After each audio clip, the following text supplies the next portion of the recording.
Hi everyone, Eric here from Whose Turn Board Games, and today we're going to be talking about the game Skyrise. I'll be showing you how to set up and play the game, so for the rules as well as the setup in general.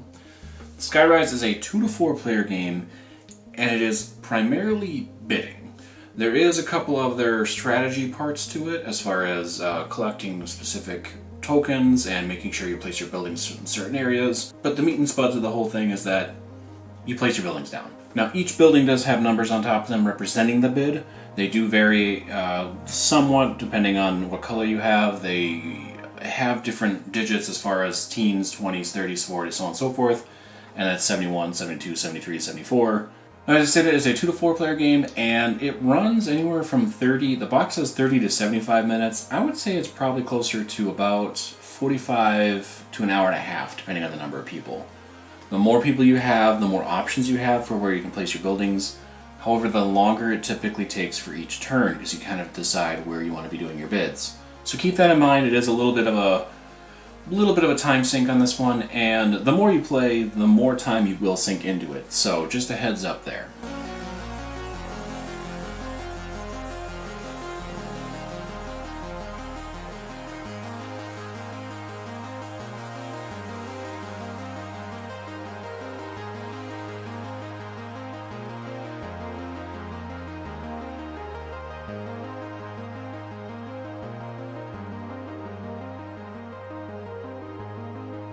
Now, the game is played itself. You take one of your particular buildings, you place it out in signifying your bid, and then everyone else has to bid in an adjacent location. Players continue to place down bids until either everyone else has passed and someone has thus won the bid, or there are no legal moves. I will go into what those are in a little bit later, but for the most part, that's the general idea of the game. It's played over the course of 2 eras. The first era ends when one player has placed out all of their buildings, and then we immediately go into the second era. You will score some cards, you will get some points, and then the bidding continues. After the end of the second era, the game is over, you score the points, whoever has the most points wins. Now, I have some of the boards set up already. I'm kind of trying something a little bit different, just to kind of help ease the smoothness of it all, so to speak. I have it set up right now for a 4-player game. I'm actually going to demonstrate this is the whole island entirely, all 4 boards set up. However many players you have for 2, which is what I'm going to be setting it up for, you just take that many islands out,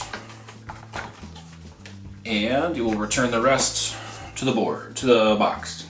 Each player will take one of 4 colors. I have already designated red and yellow, so I will be doing that here. Each player then gets all of their specific buildings in line. As you notice, there are some buildings that have dots, as well as buildings that do not. The wonders and the dots are all going to be placed face down or sideways on one side of the player board. They will be used during the second era, so we will not be using them to start the game off. Now, each player has a equal number of buildings. However, like I said, the numbers will differ. They do need to be arranged in highest to lowest order in some fashion. It doesn't matter if you go left to right or right to left. But they should be done so everyone can see what bids are available. What bids are available is common knowledge. You cannot hide what bids you have left. So just keep that in mind, that you should be having them all face up so people can see. Now, typically when you're playing with a 3 or 4 player game, every player will get their own wonders. In a 2-player game, each player will get 2 wonders. And the game itself actually suggests that you take the score tokens for said wonders and use it as such. So in this instance, red will take the green, and such will take the green score marker. Yellow will take the blue, and again, take the blue score marker. More on that a little bit later. The other 2 score markers that will be used will put on the score 0 around the board. In the game, there was going to be a nice little key with a 10 on it. That is the key to the city. First player to get all of their particular buildings out will get the key to the city, so it should be accessible for all. There's also a 4-point second player badge, I guess you could say. In a 2-player game, you do not use it, so it can be returned to the box. There are going to be 4 different symbols with numbers on one side and question marks on the other. They're going to be for the commissions. You actually are going to go ahead and shuffle them up a little bit with the question mark down. Doesn't really matter how you do it, however you'd like to do it. And then they will be placed in a random order on A, B, C, and D on the board. They will be question mark up, so people do not know what the scoring is. More on those a little bit later. Now, there's going to be a whole bunch of little tokens that come with the game itself. These are going to be used just for the initial setup. They're going to be put around and spread out like kind of like 5 tribes where They're set out randomly throughout the board. There is a very helpful and nice little setup aid that does show you, depending on the number of players you have, what you should be taking out of the game. As it's a two-player game, I already have everything set up, so I'm going to go ahead and randomly sort everything out here. And every single section will get its own piece of cardboard, so to speak. Once all pieces are out on the board, you go ahead and you select a player at random. I generally, if it's a two-player game, will pick one in each hand.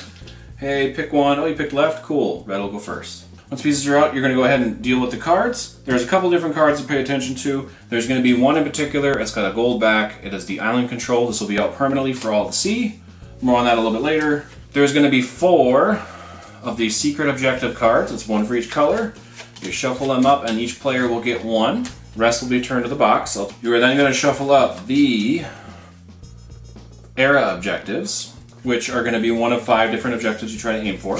You will flip 2 of them up and return the rest of the box. Last but not least will be the Wonder Deck. This one has 20 cards overall. Shuffle them how you will. Depending on the number of players, depends on how many wonders you will get.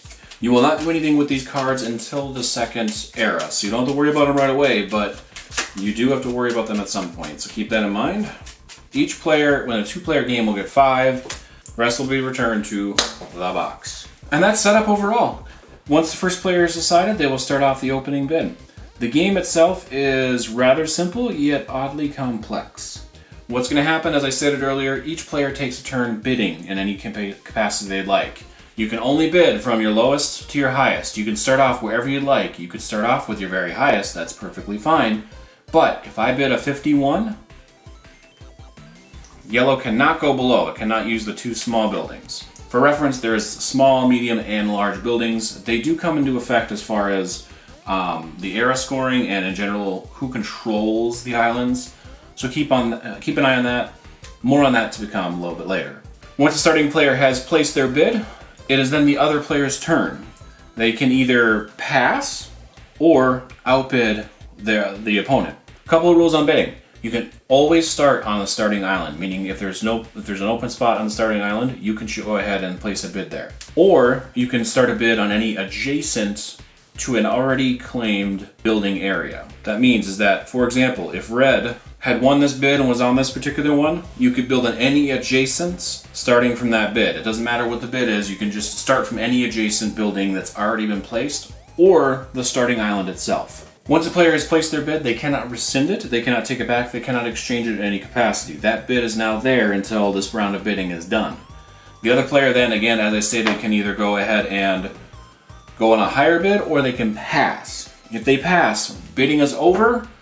Player who won the bid with the highest bid, or from a last man standing basically, flips their building over and then immediately takes their icon that's on the cardboard. Their building is now placed in that particular colored area, as well as they will get the actual icon down below. More on that a little bit later. If the other player did not pass, however, or wanted to continue to bid, they take their next highest number. It does not matter what it is, as long as it's a higher number than what is currently being bid, and they have to place it on an adjacent unoccupied area. This is where the strategy comes in, because you can continue to bid until there is no legal moves. So what that means is, let's just say it got to this point where there was a spot here where no one could actually outbid. Yellow could put that down. There is no more adjacent moves. There is no other places to go.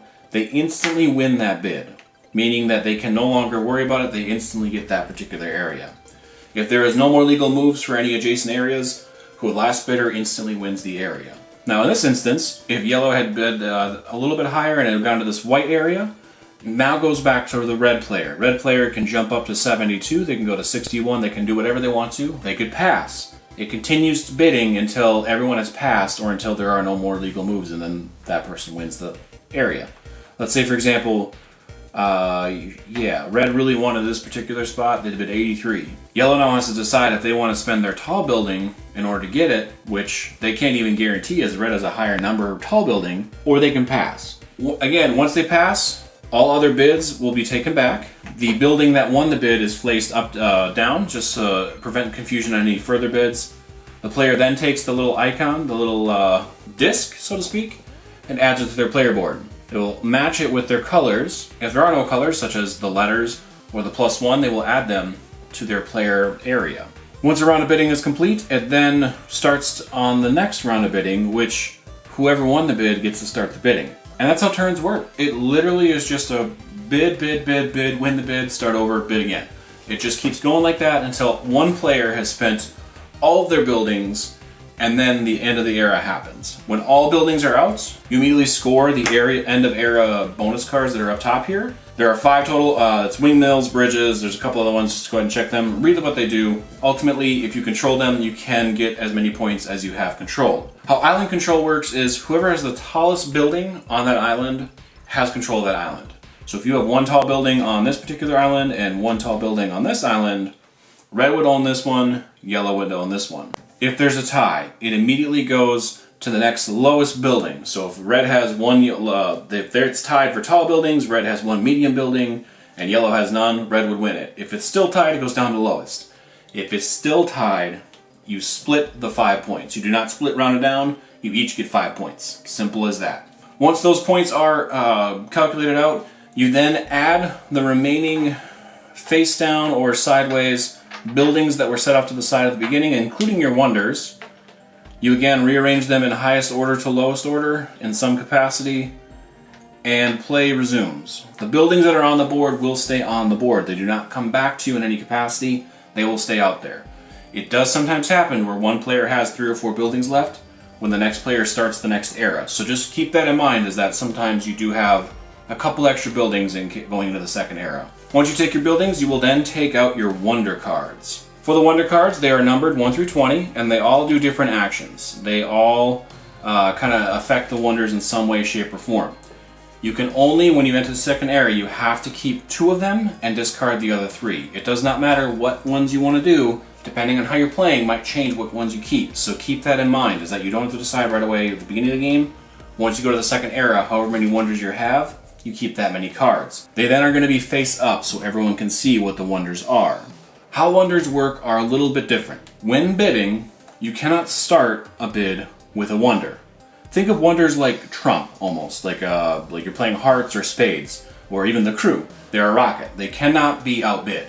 As such, you cannot start with a wonder unless it's your only structures left. You can bid one time, it can come back to you, and then you can immediately put down your wonder. When you lay out a structure, you instantly get that particular icon, and then you must declare, if you have multiple wonder cards, like in a 2-player game, you have to declare which one you are enacting.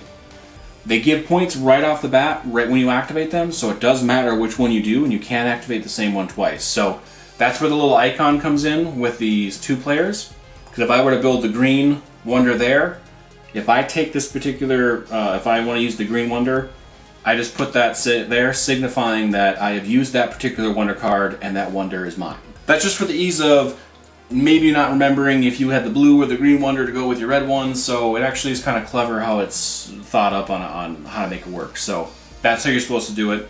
It doesn't matter for the other one, as you will know the red wonder is yours and it's in front of you. Otherwise, Era 2 works the exact same way as Era 1. First player to get all of their buildings out gets the extra 10 points for the key of the city. They will just take that. However, like I said at the beginning of the video, all players will be able to continue placing out their buildings. If there's only one other player, if they're the last player left, they can literally place their buildings wherever they like, as long as they're legal moves, meaning they're adjacent to other buildings. This does have some advantages in case you need to get certain colors or you kind of want to collect certain discs, but just note that everyone will get all of their buildings out. It will never come down to, oh, you still had 4 buildings left whenever someone else entered the game, so I really enjoy that. Now that's how the game is played, that's how the game works. The last thing I want to talk about is the discs themselves. Obviously the 4 colored discs work with the correlation with the 4 colors on the actual player board. The letters, as well as the +1 and the all 4 symbols, the wild with the question mark, they work a little differently. The letters, if you were to win a bid with the letter, so in this instance, let's say I get this one, whoever gets that D adds it to their player board, and then immediately looks at the value of D secretly. So I saw what that value was. I can tell what people are, I can tell other people what that is, I could lie through my teeth. There are 4 values, and they are on the back of it, 3, 4, 5, and 8.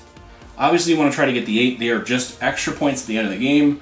They're always worth points, but 8 points is better than 3 points, just basic math, just saying. You will keep that for the rest of the game. At the very end of the game, you will score all the extra patron discs, so just kind of keep that in mind, is that that's what those do. The +1s, if you were to get a +1 disc on your player mat, every single other disc you have on your player mat, so whether it be the patrons or the extra +1s, I think they're called commissions, they add an extra 1 value for each one you have. Last thing to note is going to be, obviously, you only have 4 spots for each color, and there's a couple more than that on the board. If you got 4 spots filled up, every extra additional disc you have of that color goes in your player mat, just like the ABC, just like the letters, as well as the commissions. And they're worth 10 bonus points at the end of the game, just a flat 10 bonus points. If you have a commission, they are worth even more because they are technically a disc on your player mat, but I digress. Scoring is a little confusing, but ultimately not overly terrible. It just takes a little while clearing your buildings. First off, at the end of the second era, you will also score all of these cards again. I don't know if I mentioned that, so forgive me. But you will score these end of era goals again, and if you've again had any of them, you get those points again. You have to reassess the island control because that does change as the second era goes on. You immediately score your wonder cards because when you place the wonder cards down, you get that, so they are scored already. You will score the patrons, and you'll get points based on how many of those or each of those are worth. And then, as you see on the player boards, each one starts off as 2, and then if you get one particular icon, like yellow would be worth 3. If you get 2, it'd be worth 4. 3 is 6. And as you see, 4 goes down to 4. After you've done any commissions, as well as any patron discs, you then will score your areas you have. For each building you have out in the city, you will end up getting points based on how many discs you have in your player mat. You take however many districts you have, times whatever number of discs you have total, and that is your points you get for that district. You then go to the next area, which is green, and then white, and then brown, until all places are scored. One thing I forgot to mention was the objective cards. There are 4 different objective cards, 1 for each color. You just score them at the end of the game, and it's basically getting 4 structures on any particular color, so just keep that in mind. You then also get the key to the city. First player to get it will get an extra 10 bonus points, and that's it for points. And then whoever has the most points at the end of the game wins. It's a very simple scoring process. If there is a tie, the first player to place out all of their buildings is the winner. There is no if you tie, share the victory. I love that. I love that. I hate when that happens. It's so frustrating. I want to win. I don't want to tie. And that's Skyrise. Overall, very ingenious. I love the betting system. It's really, really fun. I like how you have to keep moving and kind of plan ahead. It's kind of like a chess area control kind of thing where you have to go, okay, I want to end up in this spot. How do I get to that spot? Well, then all of a sudden another player takes a turn. Yeah, I love that. I love how dynamic it is. Thank you all for watching. I really hope you enjoyed the video. If you did, go ahead and give it a like. If you want to leave a comment on what you think of the game, how you played it, do the Kickstarter version of it, because this is the core, this is just the game itself, but the Kickstarter version is like hard plastic and really detailed buildings, and it looks so cool. I really, really like that. I love that. I really enjoy that. I'll get a picture from Board Game Geek. They have all the pictures of the Kickstarter buildings. They're so cool. Yeah, that one. Big fan of that one. That was really, really cool. But leave a comment down below on what you think of the game itself. If you want to follow us on our board game journey, we kind of do the how to play and setups. We kind of work on reviews for games. We talk about games in general. So if that's your jelly and jam, consider subscribing. That'd really help us out. If you have any questions on the game, leave those in the comments down below too. I will do my best to answer them how I can. I'm not a master by all means. I've made a couple errors in these videos, so I apologize if I do make errors, but I am human, so that's all I can say about that, really. Thank you all for watching. I've been Eric, and until next time, whose turn?